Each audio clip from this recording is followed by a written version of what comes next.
hello my dear student आज आमी आलोचना करिम दशम श्रेणी गणितर अनुकूलनी R4 ओके R4 आमी अलरेडी क्वेश्चन नम्बर 4 लैके समाधान करिसु question number 1 question number 2 question number 3 question number 4 एबार आमी समाधान करिसु आज आमी क्वेश्चन नम्बर 5 समाधान करिम ओके क्वेश्चन नम्बर 5 हुदिसे तल फलाफलবোৰ धनात्मक সূচকেৰে প্ৰকাশ কৰা धनात्मक সূচকেৰে প্ৰকাশ কৰিব লাগে সো नम्बर 1 দিয়া আছে ओके नम्बर 1 দিয়া আছে কিমান 2 to the power -3 into 7 to the -3 এইটো কি কৰিব লাগে ধনাত্মক সূচকেৰে প্ৰকাশ কৰিব লাগে অৰ্থাৎ সূচক অৰ্থাৎ ঘাত যেটো দিয়া আছে এটো কি নেগেটিভ দিয়া আছে এটো আমি পজিটিভ বনাব লাগে তাৰ নাম হৈছে ধনাত্মক সূচক ওকে সো ইয়াতে 2 to the power -3 আমি লিখিব পাৰো 1/2 কিউব লিখিব পাৰো ফৰ্মুলাটা আছিল a to the power -1 equal to 1/a অৰ্থাৎ এই ফৰ্মুলাটো আমি ইয়াতে এপ্লাই কৰিছো ইনটু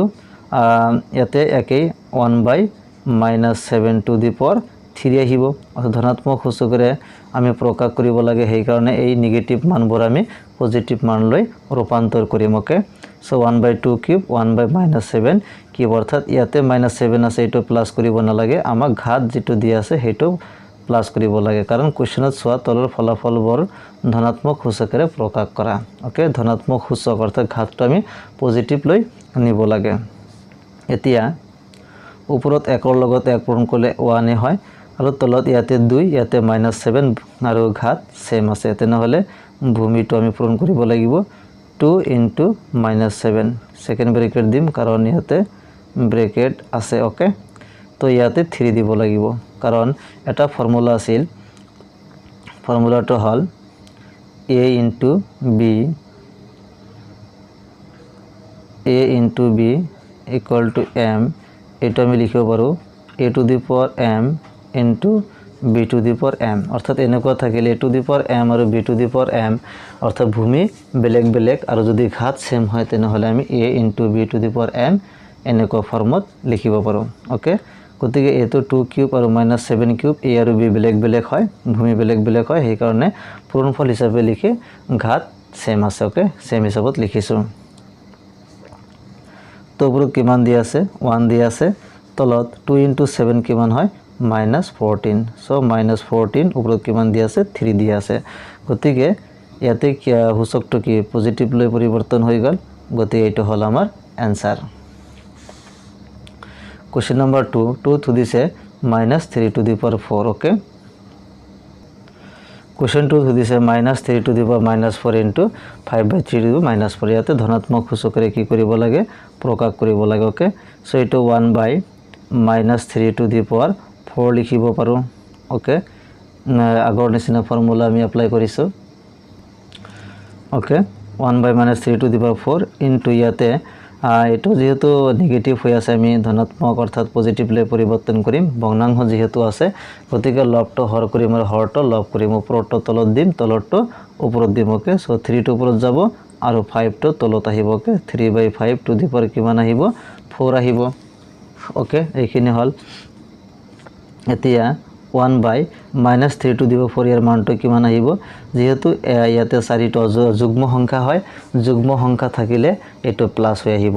এটো ঘাত যদি অযুগ্ম হয় তেনেহলে মাইনাস হয় আৰু যুগ্ম হলে কি হয় প্লাস হয় অৰ্থাৎ মাইনাসৰ পাৱাৰ 4 নিলে কি হ'ব প্লাস হ'ব আৰু 3 to the power 4 হিচাপতে লিখিলো ওকে এটা বুজি পালা কাৰণ ইয়াতে 4 আছে 4 টো এটা কি যুগ্ম সংখ্যা গতিকে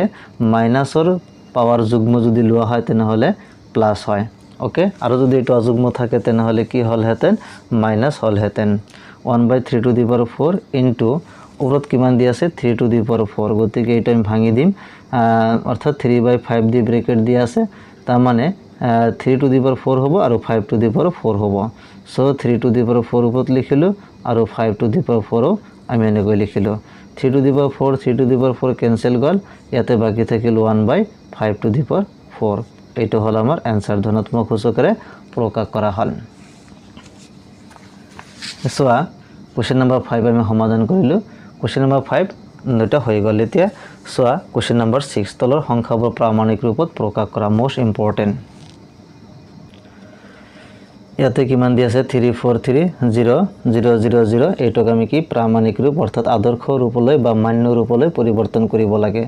এটো পৰীক্ষাত আহে এনেকুৱা টাইপৰ কোৱেশ্চন এমসিকিউ আহিব তাৰ লগতে ডাইৰেক্ট কোৱেশ্চন আহিব পাৰে গতিকে এটো আমি ভালকৈ বুজিলাম ইয়াতে কিমান দি আছে 343 ইয়াতে ইনটু দিম তাৰপিছত 0 কেইটা আছে 1 2 3 4 অৰ্থাৎ 10 টু দি পাৱাৰ 4 দিব লাগিব ওকে 10 টু দি 4 হল কিন্তু প্ৰামাণিক ৰূপলৈ পৰিৱৰ্তন কৰিবৰ কাৰণে আমি কি কৰিব লাগিব আমি বাওফালৰ পৰা এটা অংকৰ পিছতে দশমিক দিব লাগিব অৰ্থাৎ 3 আছে 3 পিছতে আমি দশমিক দিব লাগিব ওকে সো 3.43 ইয়াতে বাওফালৰ পৰা সোঁফাললৈ অৰ্থাৎ কিমানটা ঘৰ আছে দুই ঘৰ আছে দুটা ঘৰ বা দুটা অংক বা এতিয়া আমি যেতিয়া দশমিক দিলো দশমিক দিয়াৰ ফলত সোঁফালৰ পৰা বাওফাললৈ কিমান ঘৰ আগুৱাই গল এক ঘৰ দুই ঘৰ আগুৱাই গল এইফালে কিমান আহিব দুই ঘৰ আগুৱাই যাব অৰ্থাৎ 4 লগত 2 যোগ কৰিলে কিমান আহিব 6 আহিব অৰ্থাৎ 3.43 * 10 টু দি পাৱাৰ 6 এইটো হল ইয়াৰ আদৰ্শ ৰূপ বা মান্য ৰূপ বা প্ৰামাণিক ৰূপ ওকে নিশ্চয় বুজি পালা কাৰণ ইয়াতে আমি এক ঘৰ পিছতে দশমিক দিব লাগিব বাওফালৰ পৰা এক ঘৰ পিছত দশমিক দিয়াৰ পিছত আমি সোঁফালৰ পৰা কাউন্ট কৰিম কিমান ঘৰ আগত দিয়া হৈছে ইয়াতে এক দুই ঘৰ যেহেতু আগুৱাই অনা হৈছে ইয়াতো দুই ঘৰ আগুৱাই যাব অৰ্থাৎ 10 টু দি পাৱাৰ 4 ৰ লগত আমি 2 যোগ কৰিব লাগিব 10 টু দি পাৱাৰ 6 এনেকৈ আমি এটা বুজিলাম আকৌ আৰু এটা ফৰ্মুলা আছে এটা বুজি পোৱাৰ কাৰণে সাপোজ 343 এই সংখ্যাটো 3.43 লিখিছো ওকে সো 343 ক যেতিয়া আমি 3.43 লিখিছো তেতিয়া সংখ্যাটো সৰু হৈ গল ইয়াতে 343 আৰু 3.43 নিশ্চয় সৰু ইয়াতে যদি সৰু কৰিছো ইয়াতে ডাঙৰ হ'ব লাগিব কাৰণ ভ্যালুটো সেম থাকিব লাগিব এতিয়া ইয়াতে ডাঙৰ কৰিবলৈ হলে 10 টু দি পাৱাৰ 4 ৰ লগত আমি 2 যোগ কৰিম সেই কাৰণে আৰু যদি সৰু কৰিব লাগে তেনে মাইনাস কৰিলে হেতেন কিন্তু এটো সৰু কত কাৰণে ডাঙৰ কৰিছো যেহেতু 3 সৰু কৰিছো 343 ৰ পৰা আমি 3.4 সৰুলৈ আনিছো এইফালে ডাঙৰ কৰিব লাগিব সেই কাৰণে 10 টু দি পাৱাৰ 4 ক আমি 10 টু দি পাৱাৰ 6 লিখিছো দুই ঘৰ আগত আগুৱাই লৈছো সেই কাৰণে ইয়াতে যোগ কৰি দিছো 3.43 * 10 টু দি পাৱাৰ 6 অৰ্থাৎ আলটিমেটলি মানটো সেম থাকিব লাগে ওকে তাৰ পিছত 2 নম্বৰটো লিখিম 2 নম্বৰত কি দিয়া আছে সোয়া 7004000000 ওকে এটো দিয়া আছে ওকে এটো দিয়া আছে গতিকে এটা আমি প্ৰামাণিক ৰূপলৈ নিব লাগে ওকে প্ৰথমে আমি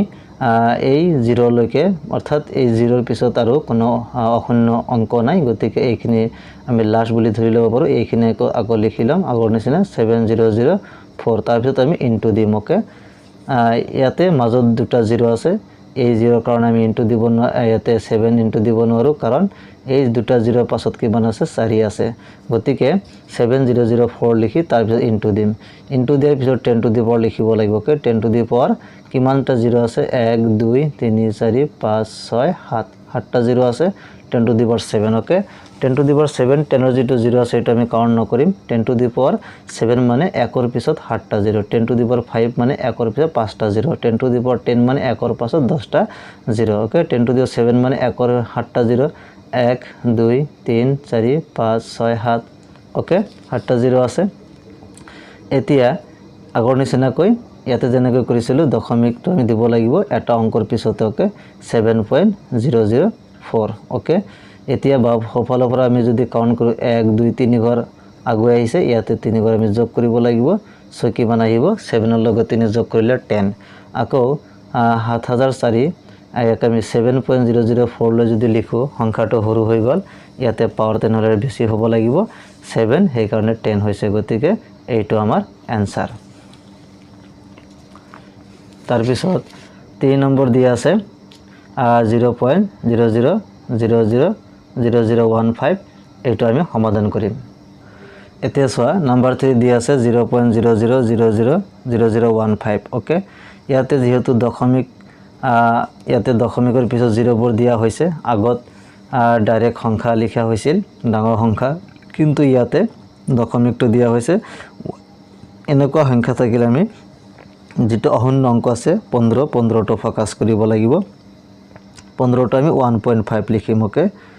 1.5 লিখিম কাৰণ এটা অংকৰ পিছতে দশমিক দিব লাগিব ইনটু 1.5 অৰ্থাৎ ইয়াতে দশমিক আহিল এতিয়া দশমিকৰ বাওফালে কিমানটা অংক আছে 1 এটা ধৰিব লাগিব 1 2 3 4 5 6 7 গতিকে 10 টু দি পাৱাৰ -7 লিখিব লাগিব কাৰণ যেহেতু বাওফালে ইয়াতে দশমিক দিয়া আছে সংখ্যাটো বহুত সৰু সেই কাৰণে 1.5 * 10 - 7 দিব লাগিব ওকে এইটো হল আমাৰ প্ৰামাণিক ৰূপ ওকে তাৰ পিছত দিয়া আছে 4 নম্বৰটো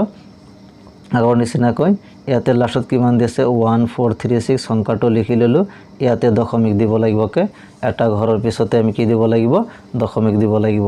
এতিয়া ইয়াতে দশমিক দিয়াৰ পিছত বাওফালে কিমান অংক থাকিল 1 2 3 4 5 অংক থাকিল সেই কাৰণে 10 টু দি পাৱাৰ -5 লিখিব লাগিব এইটো হল আমাৰ आंसर गतिके এনেকৈ আমি प्रामाणिक रूप বা মান্য ৰূপলৈ পৰিৱৰ্তন কৰিব পাৰো বহুত ইম্পৰ্টেন্ট হয় এইকেইটা তোমালোকে ভালকৈ প্ৰেক্টিস কৰিবা গতিকে কোৱেশ্চন নম্বৰ 6 লৈকে আজি সমাধান কৰিলো তলৰ সংখ্যা বা प्रामाणिक ৰূপ প্ৰকাশ কৰা এই চাৰিটাই প্ৰেক্টিস কৰিবা ইয়াৰ পৰৱৰ্তী সময়ত পৰৱৰ্তী ভিডিঅ'ৰ 7 8 সাধাৰণ ৰূপত প্ৰকাশ কৰা এটা